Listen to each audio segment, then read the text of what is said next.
The judges were ready to hit the buzzer, the audience was already whispering, and Simon Cowell leaned back in his chair with that familiar skeptical stare. No one, not even the cameras, was prepared for what would happen next.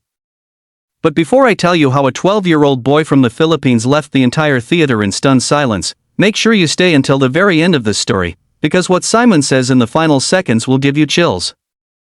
And if stories like this inspire you, don't forget to like this video and subscribe to the channel, because sometimes the smallest voices carry the biggest miracles. His name was Miguel Reyes, a shy 12-year-old from a small fishing village near Cebu in the Philippines. He wasn't famous. He wasn't trained in some big music academy. He didn't grow up with luxury. He grew up with storms that shook the roof of their tiny house and mornings that smelled of salt water and hope. His father was a fisherman who spent nights battling waves. His mother sold homemade rice cakes by the roadside. Money was tight, but music was free, and that's where Miguel found his escape. Every evening, after finishing his schoolwork by candlelight during power outages, Miguel would sit beside an old radio that barely worked. The only station that came through clearly played old American classics. That's when he first heard the powerful, soulful voice of Elvis Presley. He didn't understand all the English words at first, but he understood emotion. He understood longing. He understood heart. And somehow, he could feel every note. Miguel began singing along quietly so no one would laugh. Kids at school teased him for liking old people music. They told him nobody his age even knew who Elvis was. But Miguel didn't care. To him, Elvis wasn't old. Elvis was alive in every lyric, every vibrato, every deep breath before a chorus. Miguel practiced every day, copying the tone, the style, the emotion, not as imitation, but as tribute. One afternoon, his music teacher overheard him singing "Can't Help Falling in Love" behind the classroom. She froze. A 12-year-old boy with a voice far older than his years stood there, eyes closed, pouring his heart into the song. That teacher recorded him secretly and posted it online. Within days, the video spread. Comments flooded in, "This kid sounds like Elvis reborn. How is he only 12? He needs to audition for America's Got Talent." Miguel laughed at the idea. America felt like another planet. They could barely afford electricity some weeks. But one message changed everything. A Filipino-American sponsor saw his video and offered to fly him to the United States for an audition. Miguel's parents cried. Not because they were afraid, but because for the first time, the impossible felt possible. When Miguel stepped onto the stage of America's Got Talent, the bright lights almost blinded him. The crowd looked endless. The judges' table felt miles away. Simon Cowell studied him carefully. "And what are you going to sing for us today?" Simon asked in that calm, doubtful tone. Miguel swallowed hard. "An Elvis Presley song, sir." A few people in the audience chuckled. A 12-year-old singing Elvis? It sounded ambitious. Maybe even foolish. Simon raised an eyebrow. "Elvis is very difficult to sing," he said. "Let's see what you've got." The music began softly. For a split second, Miguel's hands trembled. He thought about the waves crashing against his father's boat. He thought about his mother counting coins at night. He thought about his village watching through borrowed internet connections. Then he closed his eyes. The first note left his mouth and the theater changed. It wasn't just a good voice. It wasn't just impressive for his age. It was haunting. Rich. Deep. Emotional beyond explanation. The audience stopped breathing. The judge's expressions shifted instantly. Simon leaned forward. His skeptical look vanished. Miguel didn't just sing the song. He lived it. Every word carried the weight of sacrifice and dreams. His voice rose effortlessly into powerful highs and melted into soft, trembling lows. You could hear the ocean in it. You could hear poverty, hope, fear, and love all woven together in perfect harmony. Halfway through the performance, the crowd erupted into cheers, but Miguel didn't break focus. He held the final note longer than anyone expected, his small frame standing strong under the massive lights. When the music stopped, there was silence. Not because it wasn't good, but because no one knew how to process what they had just witnessed. Then the entire theater exploded into a standing ovation. One judge wiped away tears. Another shook their head in disbelief. Simon Cowell stood up slowly, clapping. And Simon doesn't stand easily. When the cheers finally softened, Simon spoke. "Miguel. I didn't expect that. That was extraordinary." He paused, searching for words. "You didn't just sing Elvis. You honored him. And you made that song your own." Miguel's eyes filled with tears. Backstage, his parents were crying uncontrollably. But Simon wasn't finished. "You know," he continued, "people come on this stage chasing fame. But you came here with heart. And sometimes, heart is what wins everything." The golden buzzer had only been pressed a few times that season. The audience began chanting Miguel's name. The tension grew. Simon looked at the judges beside him. Then, without another word, he reached forward. Slam! Golden confetti rained down from the ceiling. Miguel covered his face in shock as gold lights filled the theater. His parents ran onto the stage, hugging him tightly. The crowd roared louder than ever before. A boy from a small fishing village had just captured the heart of America. But here's what makes this story unforgettable. After the show aired, Miguel didn't buy a mansion. He didn't chase luxury. Instead, he returned home and funded music programs for children in his village. He bought his father a safer fishing boat. He made sure no child who loved music would ever feel too small to dream big. Because Miguel understood something powerful: talent opens doors, but humility keeps them open. His journey wasn't just about shocking Simon Cowell. It was about proving that greatness doesn't depend on where you're born. It depends on how fiercely you believe. Somewhere right now, there's a child being laughed at for dreaming differently. Somewhere, there's a voice shaking with fear before it finds its strength. Miguel's story reminds us that doubt is temporary, but courage echoes forever. And when Simon's final words from that night replayed across millions of screens, they became more than praise. They became a message to the world: never underestimate the quiet ones. So if this story moved you even a little, if you felt goosebumps when that first note hit, if you believe dreams from small villages deserve big stages, take a second to like this video and subscribe to the channel. Because stories like Miguel's deserve to be heard again and again. And remember this: sometimes the most powerful voice in the room belongs to the smallest person on the stage. The audience laughed softly when he said he would sing Elvis, and Simon Cowell almost smirked. But by the time the last note echoed through the theater, there wasn't a single dry eye in the room.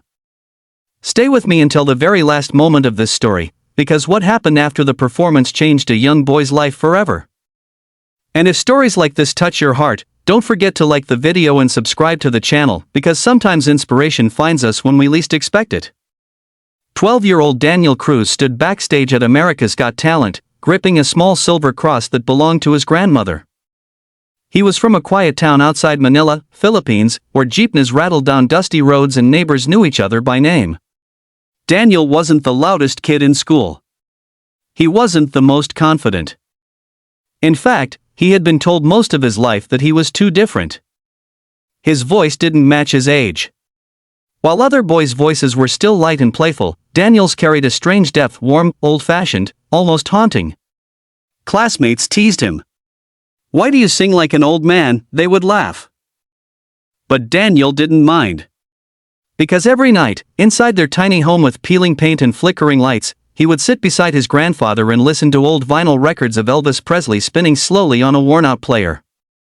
His grandfather had once dreamed of being a singer but gave it up to support his family. "Music isn't about age," he would tell Daniel. "It's about feeling." When Daniel sang those Elvis songs, his grandfather would close his eyes and smile as if time itself had reversed. Then one year, everything changed. Daniel's grandfather fell ill. Hospital bills piled up. Daniel's father worked double shifts as a mechanic, his hands permanently stained with grease. His mother sold homemade food at the market. They never complained, but Daniel heard the whispers at night, the worry in their voices. One evening at the hospital, Daniel softly sang Bridge Over Troubled Water beside his grandfather's bed. Nurses stopped outside the door. A doctor stood still, listening. His grandfather squeezed his hand weakly and whispered, "Promise me, you'll sing on a big stage one day." That promise became Daniel's reason. When auditions for America's Got Talent were announced in Manila, Daniel hesitated.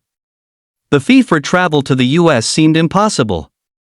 But a local fundraiser, organized by neighbors who believed in him, slowly gathered enough money.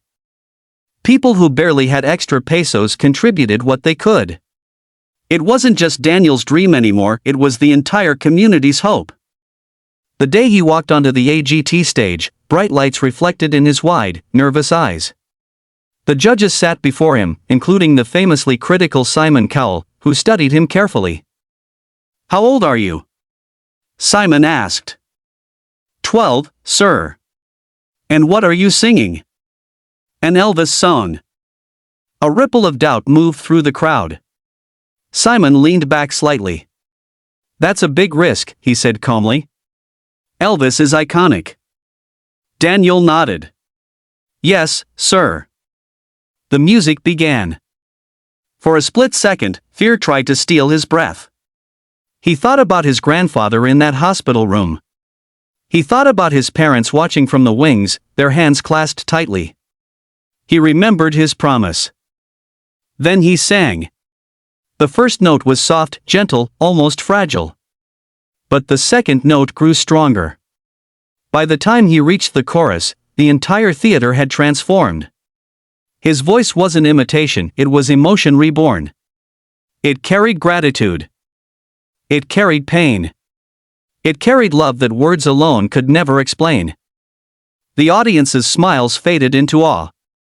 A woman in the front row covered her mouth. One judge blinked rapidly, fighting tears. Simon leaned forward slowly, his expression shifting from doubt to disbelief. Daniel moved with quiet confidence, not flashy, not dramatic, just real. When he reached the final high note, his voice soared through the auditorium like a wave crashing onto distant shores. Silence followed. Not awkward silence. Sacred silence. And then an eruption. The crowd rose to their feet. Cheers thundered through the building. Daniel stood frozen, overwhelmed. His parents were crying backstage. Simon picked up his microphone. "Daniel, that was unexpected." He paused. "You have something rare. It's not just your voice, it's your sincerity. I can tell you mean every word you sing." Daniel's lip trembled. "I promised my grandfather I would sing on a big stage." The judges softened instantly. Simon nodded slowly. "Well, I think he would be very proud right now." The audience roared again. Daniel advanced in the competition, but the greatest victory wasn't fame. After the episode aired, donations poured in from around the world to help his grandfather's medical treatment. Messages flooded social media from people who said his voice gave them hope during their own struggles. Though his grandfather passed away months later, he watched Daniel perform in the live shows from a hospital bed, smiling proudly. Years later, Daniel would say in interviews that the stage didn't change him, his promise did. The applause was beautiful.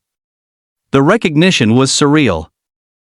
But the real power was knowing that a boy from a small Filipino town could honor his roots while touching hearts across the world.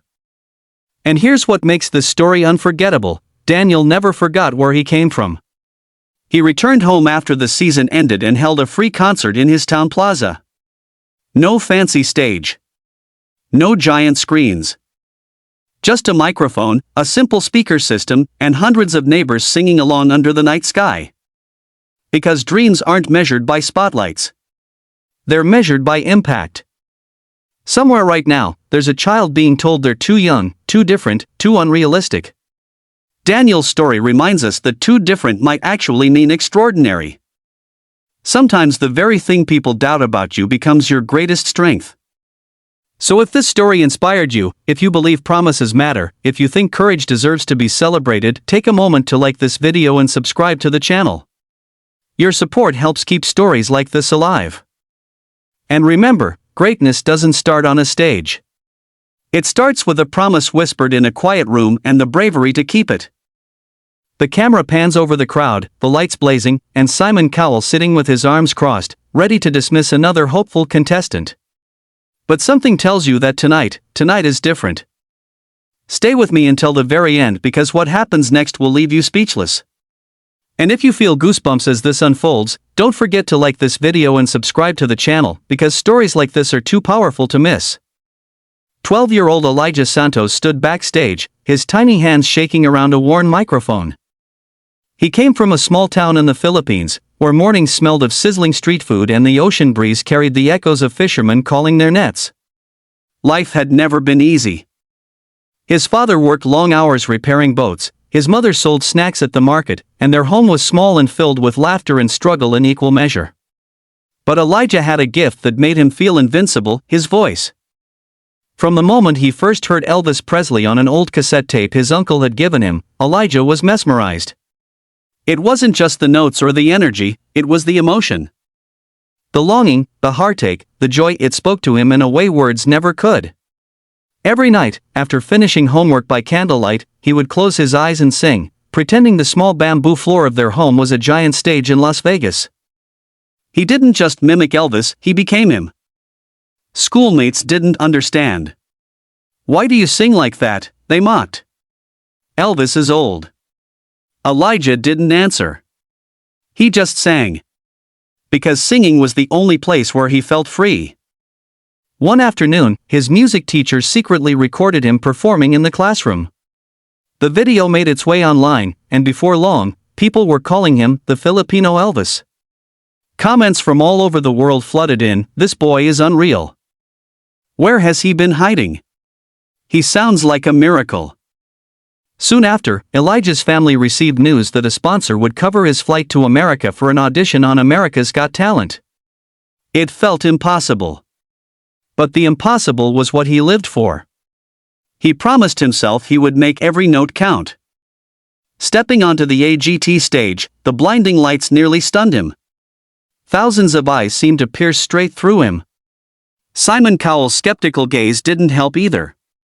"And what will you be singing today?" Simon asked. "Elvis Presley, sir," Elijah replied, his voice calm despite the storm of nerves inside him. Simon tilted his head. "Elvis is hard for anyone, much less a 12-year-old. Elijah nodded. He didn't need to impress Simon. He just needed to honor the music, the man, and the dreams of everyone back home who had believed in him. The music began. The first note was soft, almost trembling. But then, as the melody carried on, Elijah's voice grew stronger, richer, and impossibly pure. He poured every ounce of hope, every memory, every heartbeat into the song. You could hear the ocean in it, the night spent under flickering lights, the pride of his parents and the love of his community. The audience leaned forward. The judges' faces softened.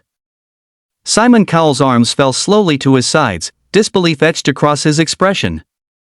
Elijah's high notes soared effortlessly, yet it was the quiet moments between them that struck the deepest, every pause, every breath, every delicate vibrato telling a story words could never contain. By the final chorus, the entire theater was on its feet, cheering, shouting, and crying at the same time. Simon Cowell finally spoke, his voice uncharacteristically gentle.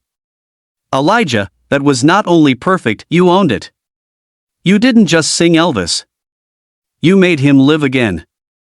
Elijah's eyes glistened as the golden buzzer flashed, and confetti rained down from above. His parents rushed onto the stage, hugging him tightly as the crowd roared in jubilation. A boy from a tiny Philippine town had stunned the world. But Elijah's story didn't end there. He didn't let fame change him.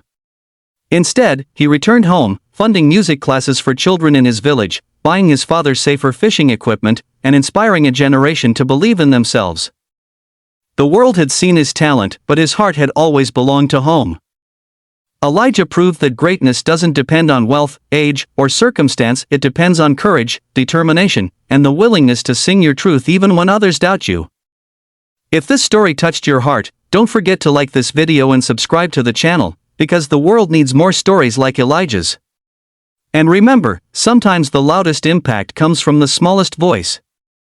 The lights went down, the crowd hushed, and Simon Cowell leaned back, looking skeptical as usual.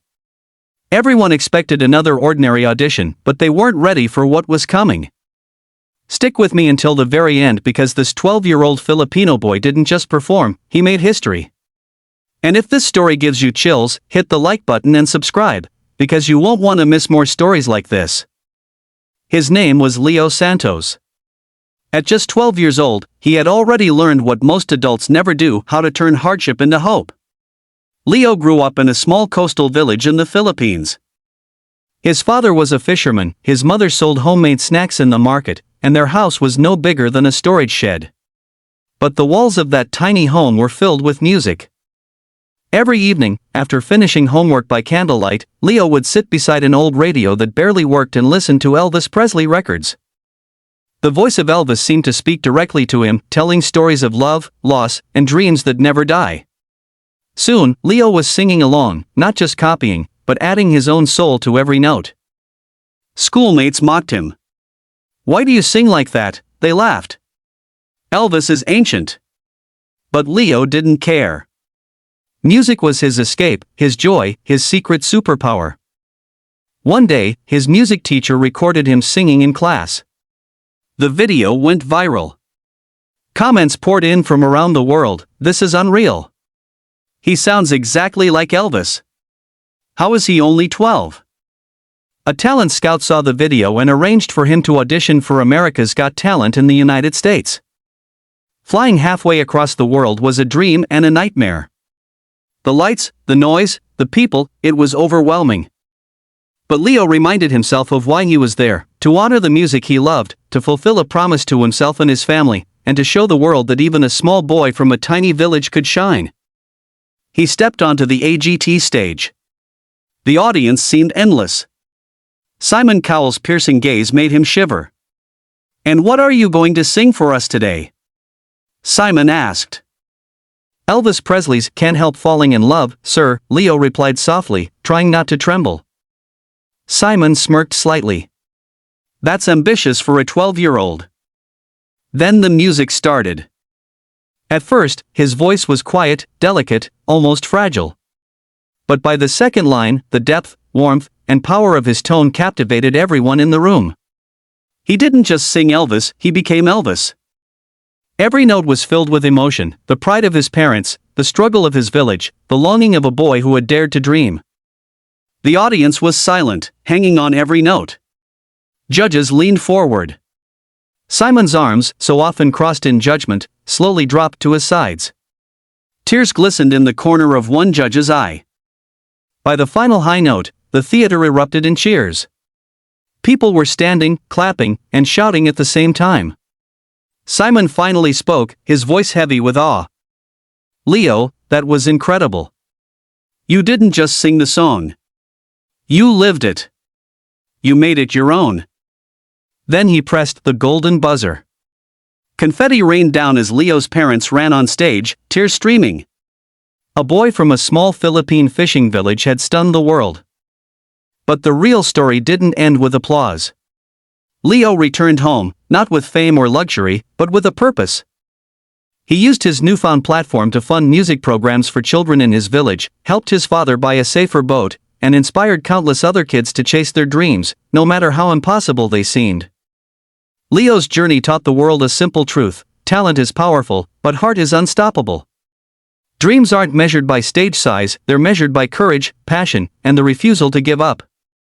So if Leo's story moved you, if you felt goosebumps imagining that first note, take a moment to like this video and subscribe to the channel. Because sometimes, the smallest voice in the room can leave the loudest echo. And remember, greatness doesn't start with fame. It starts with belief and the bravery to sing your heart out, even when no one is watching. The lights dimmed. The audience leaned forward. Simon Cowell's eyes narrowed as he waited for the next contestant. Nobody expected what was about to happen. And yet, one small boy from the Philippines was about to shock the world. Stick with me until the end, because this story will make your heart race, and if it does, don't forget to like this video and subscribe, because stories like this deserve to be seen. 12-year-old Adrien Velasco had a secret. By day, he was just another schoolboy in his neighborhood near Manila, quiet, polite, almost invisible. But by night, he transformed. Sitting on the worn wooden floor of his home, Adrien would close his eyes and sing along to old Elvis Presley records his uncle had saved from decades ago. The house smelled of cooking rice and the salty ocean breeze. The walls were thin, and neighbors often heard him practicing, but Adrien didn't care. He wasn't singing for them, he was singing for himself. Life hadn't been easy. His father labored on fishing boats, coming home exhausted and sunburnt. His mother worked 2 jobs to keep food on the table. Money was always tight, and dreams seemed like distant stars, beautiful, untouchable. But for Adrien, music was a lifeline. Every note he sang was a promise, no matter what, he would rise. One day, his school music teacher recorded him singing "Can't Help Falling in Love" in class. It was a simple video, just a boy and a voice. But when it went online, the world noticed. Within days, people from around the globe were calling him the Filipino Elvis. Comments poured in, "I've never heard anything like this. He sounds like a young legend reborn. This kid will change the world." A talent scout reached out, and suddenly, Adrien was on a plane to Los Angeles, heading to audition for America's Got Talent. The journey was long and exhausting, and doubts crept in. Could he really compete on a stage this huge? Would Simon Cowell and the judges take him seriously? When Adrien stepped onto the AGT stage, the lights blinded him. The audience stretched out endlessly. Simon Cowell, ever the critic, leaned forward. "And what are you going to sing today?" he asked, voice calm but skeptical. "Elvis Presley, sir," Adrien said softly, gripping the microphone. Simon raised an eyebrow. "Elvis is not easy. Are you sure you're ready?" Adrien nodded. He closed his eyes. And then the music began. The first note was soft, tentative, almost fragile. But it quickly grew, rich and resonant, carrying a depth that no one expected from a 12-year-old. Every word he sang told a story, of family, of struggle, of dreams that refused to die. The audience was captivated. The judges leaned in. Simon Cowell's usual stern expression softened, replaced with disbelief. By the final chorus, Adrien's voice soared, pure and emotional. He hit every note perfectly, yet it wasn't technical skill alone that moved the audience, it was the emotion behind each note. It was the story of a boy who refused to let life's hardships silence him. When he held the last note, the room erupted into cheers, standing ovations, and tears. Simon Cowell finally spoke, his voice heavy with awe. "Adrien, that was extraordinary. You didn't just sing Elvis. You became Elvis. And you made it your own. That was unforgettable." The golden buzzer was pressed. Confetti rained down. Adrien's parents ran on stage, tears streaming, embracing their son as the crowd roared. A boy from a small village in the Philippines had stunned the world. But Adrien's story didn't end with fame. He returned home with a mission, to share his love of music with other children in his village, to fund music classes, and to inspire those who had dreams bigger than their circumstances. His performance proved that greatness isn't measured by wealth or opportunity, it's measured by heart, courage, and persistence. Somewhere right now, a child is doubting themselves, thinking they're too small or too different to shine. Adrien's story reminds us, sometimes the smallest voice carries the loudest impact. And if his journey inspired you, hit the like button and subscribe, because there are more stories like his waiting to be told. Remember, dreams aren't about stages or lights, they're about believing in yourself, even when nobody else does. And courage always finds a way to shine. The lights dimmed, the audience hushed, and Simon Cowell's ever-skeptical gaze swept over the stage. Everyone expected another ordinary audition. But then a small boy from the Philippines stepped forward, and in the next few minutes, he would leave the world speechless. Stay with me until the very end, because this story will make your heart race, and if it moves you, don't forget to like this video and subscribe, because moments like this deserve to be shared. His name was Jaden Cruz. At just 12 years old, Jaden had already learned more about perseverance than most adults ever do. He grew up in a tiny village outside Manila, where mornings smelled of salty ocean air and evenings echoed with the chatter of neighbors returning from work. Life was hard. His father spent endless hours at sea fishing, his mother worked night shifts at the market, and their home was small, humble, and often cold. But amidst all of this, Jaden discovered his sanctuary, music. Every night, after schoolwork and chores were done, Jaden would sit on the floor beside an old radio and listen to Elvis Presley. The records were scratched, the sound imperfect, but the voice was magical. Jaden didn't just sing along, he felt every note, every vibrato, every longing in the lyrics. Music became his escape, his hope, his dream. Schoolmates mocked him. "Why do you sing like that?" they said. "Elvis is old." But Jaden didn't care. He knew the power of what he was doing. One day, his music teacher secretly recorded him performing "Can't Help Falling in Love." When the video went online, people around the world couldn't believe what they were hearing. Comments poured in, "He sounds like a legend reborn. How is he only 12? I have goosebumps." Soon, a talent scout contacted his family, and before he knew it, Jaden was flying halfway across the globe to audition for America's Got Talent. The journey was overwhelming. The lights, the cameras, the crowds, everything was bigger than anything he'd ever seen. Doubts crept in. Could he do this? Could a small boy from a Filipino village really impress the judges of one of the world's biggest stages? When he stepped onto the AGT stage, the audience seemed endless. Simon Cowell's eyes narrowed, that familiar skeptical look in place. "And what are you going to sing for us today?" Simon asked. "Elvis Presley, sir," Jaden said, his voice steady despite the storm of nerves. Simon leaned back.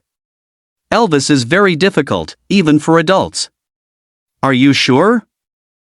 Jaden nodded. He closed his eyes. And then the music started. The first note was soft, almost fragile. But as the song progressed, Jaden's voice grew stronger, richer, impossibly pure. Every word carried emotion, the struggles of his family, the hopes of his village, the courage of a boy daring to dream. The audience was silent, captivated. Judges leaned forward, eyes widening. Simon's usual stern expression slowly softened. By the final chorus, Jaden's voice soared, touching every corner of the theater. Every note told a story. Every pause, every breath, carried the weight of years of hardship and hope. When he hit the final note, the audience erupted into applause. Standing. Cheering. Crying. Simon Cowell finally spoke, his voice heavy with awe. "Jaden, that was extraordinary. You didn't just sing Elvis, you became him. And you made it your own." The golden buzzer flashed. Confetti rained down. Jaden's parents rushed on stage, tears streaming. A boy from a tiny Philippine village had stunned the world. But Jaden's story didn't end with applause. He returned home to inspire others, funding music programs in his village, helping his father buy safer fishing equipment, and showing every child that greatness isn't about where you start, but how boldly you pursue your dreams. This story is a reminder, sometimes the smallest voice carries the loudest impact. Dreams aren't measured by stages or fame, they're measured by courage, heart, and the willingness to stand and be heard. So if Jaden's story moved you, take a moment to like this video and subscribe to the channel. Because inspiration is contagious, and the world needs more stories like this. And remember, greatness doesn't begin with applause. It begins with a dream, a promise, and the courage to sing your heart out, even when no one is watching.